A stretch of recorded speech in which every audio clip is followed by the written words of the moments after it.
जय हिंद दोस्तों। आज हम देखने वाले मौलिक अधिकार भारतीय राज्य व्यवस्था के, और ये एक इंपॉर्टेंट टॉपिक होगा। तो स्टार्ट करते हैं। टॉपिक लिया हुआ है हम लोगों ने मौलिक अधिकार। तो सबसे पहले ये याद रखना है कि भारतीय संविधान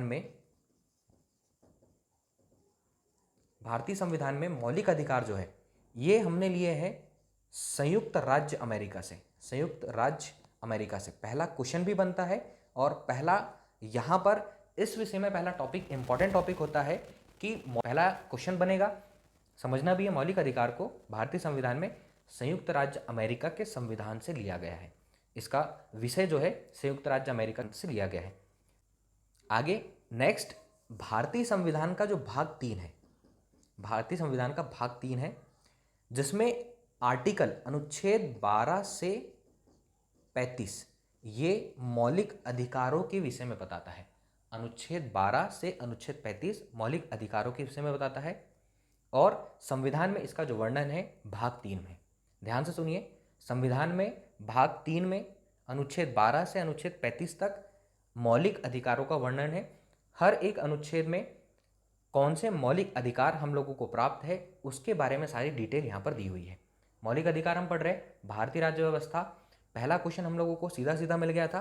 पहला क्वेश्चन हम लोगों को याद भी रखना है कि भारतीय संविधान में संयुक्त राज्य अमेरिका से मौलिक अधिकारों को लिया गया है, भाग 3 में है, और अनुच्छेद आर्टिकल 12 से 35, अनुच्छेद 12 से 35 मौलिक अधिकारों से संबंधित है। ठीक है, यह संविधान में इनका वर्णन जो है भाग 3 में 12 से 35 तक किया गया है।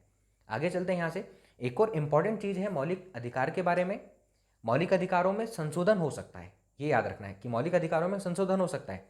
राज्य के नीति निर्देशक तत्व और मौलिक अधिकार इस विषय में क्वेश्चन बनते, तो दोनों में से एक कॉमन चीज़ याद रखना है हमको यहाँ से कि मौलिक अधिकारों में संशोधन हो सकता है, लेकिन राष्ट्रीय आपात जो है ये है आर्टिकल 352। याद रखना है, राष्ट्रीय आपात आर्टिकल 352 में दिया गया है। ध्यान से सुनिए, मौलिक अधिकारों में संशोधन हो सकता है, ये क्लियर है, लेकिन राष्ट्रीय आपात के दौरान, राष्ट्रीय आपात कब, आर्टिकल 352, राष्ट्रीय आपातकाल का जो प्रावधान है वो आर्टिकल 352 में। मौलिक अधिकारों में संशोधन हो सकता है, लेकिन राष्ट्रीय आपातकाल के दौरान जीवन एवं व्यक्तिगत स्वतंत्रता के अधिकार को छोड़कर अन्य मौलिक अधिकारों को स्थगित कर दिया जाता है। बहुत आराम से हम देखेंगे चीज़ों को, ताकि हम एक ही क्लास में सारे चीज़ों को अच्छे से कॉन्सेप्ट उसके समझ सके और चीज़ों को याद रख सकते हैं। मौलिक अधिकार हम पढ़ रहे हैं भारतीय राज्य व्यवस्था का इंपॉर्टेंट टॉपिक है, भाग 3 में है, अनुच्छेद 12 से 35 तक है, और इसे संयुक्त राज्य अमेरिका के संविधान से लिया गया है। 12 से 35 है, और राष्ट्रीय आपातकाल के दौरान जो राष्ट्रीय आपातकाल, इसकी चर्चा, इसका वर्णन किस में है, 352 में। ये भी याद रखना है, आर्टिकल 352 में।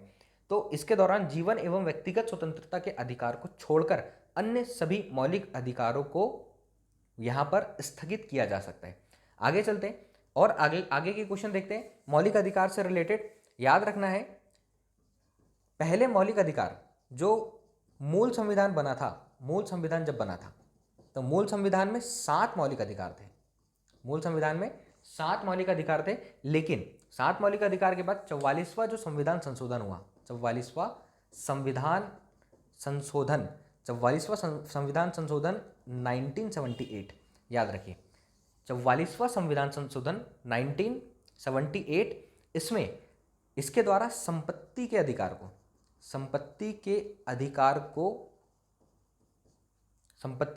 को जो कि अनुच्छेद 31 एवं एक और है 19 का, इसको मौलिक अधिकार की सूची से हटा दिया गया। ध्यान से सुनिए, मूल संविधान में पहले 7 मौलिक अधिकार हुआ करते थे। मूल संविधान में 7 मौलिक अधिकार थे, लेकिन 44वां संविधान संशोधन जब 1978 में हुआ तो इसके द्वारा संपत्ति का अधिकार अनुच्छेद 31 एवं 19 का को मौलिक अधिकार की सूची से हटा दिया। ठीक है, और इसे ले जाकर कहां पर जोड़ दिया, इसे ले जाकर जोड़ दिया 300A, इसके अंतर्गत कानूनी अधिकार के रूप में रखा गया है। क्यों हटाया गया है इस पर आप थोड़ा सा विचार कीजिएगा और एक छोटा सा कमेंट दीजिएगा यहाँ से। तो मौलिक अधिकार हम यहाँ पर पढ़ रहे हैं, फिर से ध्यान से सुनिए। मौलिक अधिकार संयुक्त राज्य अमेरिका से लिए गए, आर्टिकल 12 से 35 है, भाग 3 में दिया हुआ है, और इसे संयुक्त राज्य अमेरिका से लिया गया है। इसका वर्णन संविधान के भाग 3 में है और अनुच्छेद 12 से 35 तक है। इसे मूल अधिकारों का जन्मदाता भी कहा गया है। ठीक है, भाग 3 को मूल अधिकारों का जन्मदाता भी कहा गया है, और भाग 3 को ही अधिकार पत्र या मैग्ना कार्टा भी कहा गया है। ये भी एक इंपॉर्टेंट क्वेश्चन बनता है कि भाग 3 को मैग्ना कार्टा भी कहा गया है और इसे मूल अधिकारों का जन्मदाता भी कहा गया है। सबसे इंपॉर्टेंट फैक्ट यहाँ पर क्या बनता है कि हमको यहाँ पर एक और चीज़ पता चलती है कि आपातकाल का विषय, तो आपातकाल का जो प्रावधान है वो 352 में और मूल संविधान में 7 मौलिक अधिकार थे, लेकिन 44वां संविधान संशोधन 1978 जब हुआ, इसमें से संपत्ति के अधिकार को, जो कि आर्टिकल 31 और 19 का जो था, इसको मौलिक अधिकार से हटा दिया गया और संपत्ति के अधिकार को कानूनी अधिकार बना दिया, जिसे 300A में इसके अंतर्गत एक कानूनी अधिकार बना दिया गया है। अब यहाँ से हम आगे चलते और मौलिक अधिकारों के कुछ विषयों को और यहाँ से आगे से अच्छे से देखते हैं। पहला यहाँ पर देखते हैं समता या समानता का अधिकार। समता या समानता का अधिकार, तो अनुच्छेद 14 से 18 तक समता या समानता के अधिकार की बात की है। याद रखना है 14 से 18 तक। अब अनुच्छेद 14 में क्या है, अनुच्छेद 15 में क्या है, अनुच्छेद 16 में क्या है, अनुच्छेद 17 में क्या है, अनुच्छेद 18 में क्या है, ये सारी चीज़ें याद रखना है। तो पहला यहाँ पर हम पढ़ेंगे 6 जो मौलिक अधिकार है हमारे, समता या समानता का अधिकार, स्वतंत्रता का अधिकार है, इसके बाद शोषण के विरुद्ध अधिकार है, धार्मिक स्वतंत्रता का अधिकार है, संस्कृति और शिक्षा संबंधी अधिकार है और हमारे संवैधानिक उपचारों का अधिकार है। तो यहाँ पर हमने क्या किया, सबसे पहला लिया है समता या समानता का अधिकार 14 से 18। तो 14 से 18 जितने भी अधिकार है ये हम लोगों को याद रखना है, ये हमारे लिए इंपॉर्टेंट होगा। तो याद रखिएगा समता का अधिकार हम पढ़ रहे हैं और 14 से 18। तो अनुच्छेद 14 क्या बोलता है, अनुच्छेद 14 याद रखिएगा, विधि के समक्ष, अनुच्छेद 14 विधि के समक्ष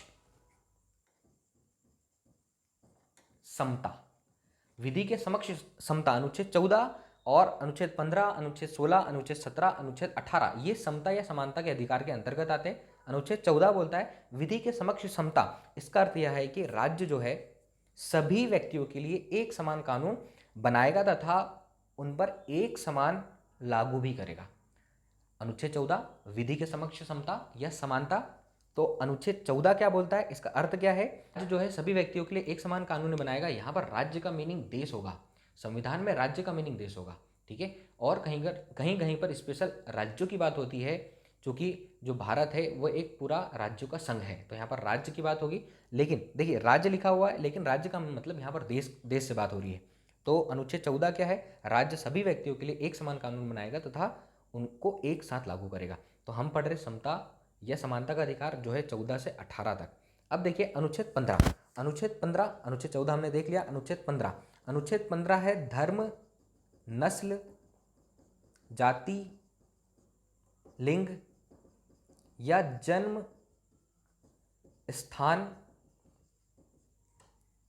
के आधार पर भेदभाव का निषेध। अनुच्छेद 15 धर्म, नस्ल, जाति, लिंग या जन्म स्थान के आधार पर भेदभाव का निषेध। इसका मीनिंग क्या होगा कि राज्य के द्वारा धर्म, मूलवंश, जाति, लिंग या जन्म स्थान आदि के आधार पर नागरिकों के प्रति जीवन के किसी भी क्षेत्र में भेदभाव नहीं किया जाएगा। 2 आर्टिकल हमारे कंप्लीट होते हैं। पहला समता का अधिकार है, समानता का अधिकार हम पढ़ रहे हैं और उसमें 14 से 18 तक प्रावधान है, मतलब समता या समानता का अधिकार आर्टिकल 14 से 18 तक। हम लोग शुरू से कंप्लीट कर रहे चीज़ों को। मौलिक अधिकार हम पढ़ रहे हैं, मौलिक अधिकार 12 से 35 तक, लेकिन हर एक अनुच्छेद में समता का अधिकार है हमारे पास, स्वतंत्रता का अधिकार है, स्वतंत्रता के अधिकार के लिए अलग अलग आर्टिकल बनाकर रखे हुए, अलग अलग आर्टिकल में क्या क्या बोला गया है उस पर हमको यहाँ पर ध्यान देना है। तो पहला हम पढ़ रहे हैं समता का अधिकार, और समता के अधिकार 14 से 18 तक है। 14 में क्या दिया हुआ है, विधि के समक्ष समानता, विधि मतलब कानून के समक्ष समानता, और इसका अर्थ क्लियरली यह निकल रहा है कि यह किसी राज्य सभी व्यक्ति के लिए एक समान कानून बनाएगा और एक समान रूप से लागू करेगा। अनुच्छेद 15 क्या है, धर्म, नस्ल, जाति, लिंग या जन्म स्थान के आधार पर भेदभाव का निषेध। ये यहाँ पर टॉपिक आप याद रखिएगा। इसका मतलब क्या हुआ कि राज्य के द्वारा धर्म, मूलवंश, जाति, लिंग एवं जन्म स्थान के आदि के आधार पर नागरिकों के प्रति जीवन के किसी भी क्षेत्र में भेदभाव नहीं किया जाएगा। आगे चलते हैं अनुच्छेद 16। अनुच्छेद 16 की बात करते हैं तो अनुच्छेद 16 क्या बोलता है, लोक नियोजन के विषय में अवसर की समता। तो एक चीज आप यहां पर याद रखिएगा कि जो आरक्षण वाला केस है वो अनुच्छेद 16 से रिलेटेड है। क्या बोल रहा है, लोक नियोजन के विषय में अवसर की समानता। लोक नियोजन के विषय में अवसर की समानता याद रखिएगा, आर्टिकल 16 लोक नियोजन के विषय में अवसर की समानता। अर्थ समझिए कि राज्य के अधीन किसी भी पद पर नियोजन या नियुक्ति से संबंधित विषयों में सभी नागरिकों के लिए अवसर की समानता होगी। अपवाद क्या है? अनुसूचित जाति, अनुसूचित जनजाति एवं पिछड़ा वर्ग, मतलब इन्हें कुछ छूट दी जा सकती है। ये आरक्षण से रिलेटेड है। तो डायरेक्ट अगर क्वेश्चन बनता है कि आरक्षण से रिलेटेड कौन सा है, तो अनुच्छेद 16। सीधा सीधा समझिए, लोक नियोजन के विषय में अवसर की समानता, मतलब कि किसी को ऊपर उठाना है, किसी वर्ग विशेष को ऊपर उठाना है जो पिछड़ा हुआ से या बाकी चीज़ों से, तो उसे उठाने के लिए यहाँ पर आर्टिकल 16 दिया हुआ है, तो राज्य इसकी व्यवस्था कर सकता है। आगे चलते हैं, अनुच्छेद 17। अनुच्छेद 17 याद रखना है, सबसे इंपॉर्टेंट है अनुच्छेद 17। ये एग्जाम में पूछा जाता है। अस्पृश्यता का अंत, अस्पृश्यता का अंत, अस्पृश्यता का अंत मतलब छुआछूत। याद रखना है, अस्पृश्यता के उन्मूलन के लिए इसे दंडनीय अपराध घोषित किया गया है। जो अस्पृश्यता होती थी, छुआछूत, उसे अब अपराध घोषित कर दिया गया है। तो क्वेश्चन डायरेक्ट पूछता है अस्पृश्यता का अंत जो है किस अनुच्छेद में आता है, तो वो आता है अनुच्छेद 17। अनुच्छेद 18 यहाँ पर हम देखते हैं, अनुच्छेद 18 आर्टिकल 18। आर्टिकल 18 है उपाधियों का अंत। आर्टिकल 18 उपाधियों का अंत, उपाधियों का अंत, ये याद रखना है, इंपॉर्टेंट है। उपाधियों का अंत का मीनिंग क्या है? सेना या विधा संबंधित, सेना या विधा संबंधित मतलब कि भारत सरकार के द्वारा जो दी जाती है, तो सेना और विधा संबंधित सम्मान के सिवाय अन्य कोई भी उपाधि राज्य द्वारा प्रदान नहीं की जाएगी। भारत का कोई भी नागरिक किसी अन्य देश से बिना राष्ट्रपति की आज्ञा के कोई भी उपाधि स्वीकार नहीं कर सकता है। तो यह है अनुच्छेद 18। फिर से फटाफट रिवाइज कीजिए, हम पढ़ रहे मौलिक अधिकार, और मौलिक अधिकार के अंदर मूल संविधान में 7 मौलिक अधिकार थे, लेकिन हमें अभी जो है 44वां संविधान संशोधन जो है उसमें 6 मौलिक अधिकार बचे हुए, और हमें 6 मौलिक अधिकारों के बारे में पढ़ना है, जिसमें हमने पहला लिया हुआ है समता या समानता का अधिकार। मौलिक अधिकारों की चर्चा संविधान में अनुच्छेद 12 से अनुच्छेद 35 तक है। यहाँ पर हम पहले पढ़ेंगे समता का अधिकार, दूसरा जो है हमारा स्वतंत्रता का अधिकार, फिर हमारा शोषण के विरुद्ध अधिकार, धार्मिक स्वतंत्रता का अधिकार, संस्कृति और शिक्षा संबंधी अधिकार, और संवैधानिक उपचारों का अधिकार। तो जो पहला है समता या समानता का अधिकार, इसमें है जो है अनुच्छेद 14 से 18 तक। पहले हम लोगों ने पढ़ा समता का अधिकार, उसमें अनुच्छेद 14 जो कि विधि के समक्ष समानता है, अनुच्छेद 15 धर्म, नस्ल, जाति, लिंग या जन्म स्थान के आधार पर भेदभाव का निषेध है, अनुच्छेद 16 जो है लोक नियोजन के विषय में अवसर की समता है, अनुच्छेद 17 अस्पृश्यता का अंत है, अनुच्छेद 18 उपाधियों का अंत है, और इसकी सारी डिटेल मैंने आप लोगों को बता दी। नेक्स्ट क्लास में हम नेक्स्ट पढ़ेंगे स्वतंत्रता का अधिकार, और उससे रिलेटेड सारे अनुच्छेदों को यहाँ पर जानेंगे, और कुछ इंपॉर्टेंट क्वेश्चन भी देखेंगे जिससे हमारे एग्जाम में अच्छा खासा वेटेज बढ़ सके। तो दोस्तों आज की क्लास में इतना ही। नेक्स्ट क्लास में मैं इसके बाकी की डिटेल को आप लोगों को बताऊंगा, तो मेरे साथ बने रहिए। चैनल सब्सक्राइब नहीं किया तो प्लीज़ चैनल को सब्सक्राइब कीजिए, शेयर कीजिए, बेल आइकन दबा दीजिए, ताकि सारी नोटिफिकेशन आप लोगों तक अच्छे तरीके से पहुंच जाए। मिलते हैं नेक्स्ट क्लास में, तब तक के लिए थैंक यू सो मच।